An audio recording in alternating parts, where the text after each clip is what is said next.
In this video, I'll be using ethylene glycol and sulfuric acid to make 1,4-dioxane. Dioxane is a useful solvent, which I will use in my next video. What will happen during the reaction are multiple dehydration steps. If you are interested in the reaction mechanism, I put it up here. In short, it will first form diethylene glycol, which can take up another hydrogen, which will allow the molecule to cyclicize and form 1,4-dioxane.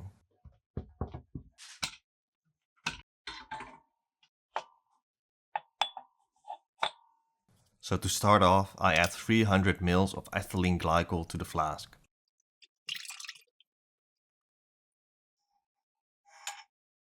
I drop in a stir bar and I add 35 ml of concentrated sulfuric acid.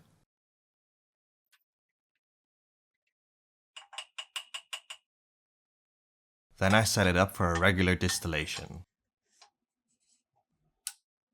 I start heating the mixture and it gradually turns darker. We can see vapor starting to climb higher and higher into the apparatus. While the reaction is ongoing, I wrap it in some aluminum foil to help it retain heat. Because the reaction produces many side products, it becomes darker and darker. Eventually, all that is left is tar and it starts to foam excessively, so I stop the distillation.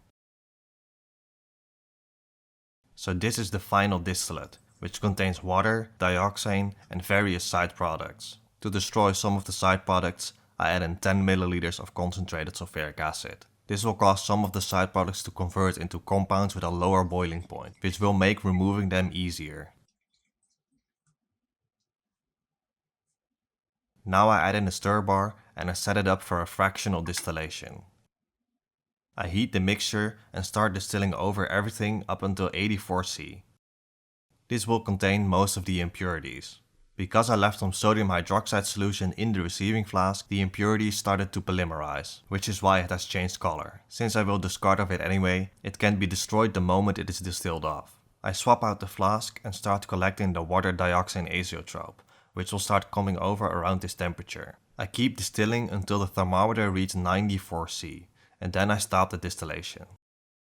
Now, I'm left with the distillate that should contain mostly dioxane and water. To remove the water and destroy the remaining impurities, I first drop in a stir bar and then I add 40 grams of potassium hydroxide to the mixture. We can see the mixture quickly discolor, which are the impurities that are polymerizing. Just to be sure everything is separated, I saturate the solution with potassium hydroxide, so I add in another 40 grams. Now that it is no longer dissolving, I can be sure that there is a proper separation and the impurities are destroyed. So I transfer everything to a separatory funnel and separate the dioxane from the water. Because of all the junk, it is difficult to see where exactly the layers separate, and there's some KOH stuck in the funnel. So I quickly filtered the remaining part through some cotton. When everything had filtered through, it looked like there were no layers separating, so it is likely mostly dioxane in here, and I can redistill it. To destroy remaining water and impurities, I add in some small chunks of lithium metal and start distilling over everything.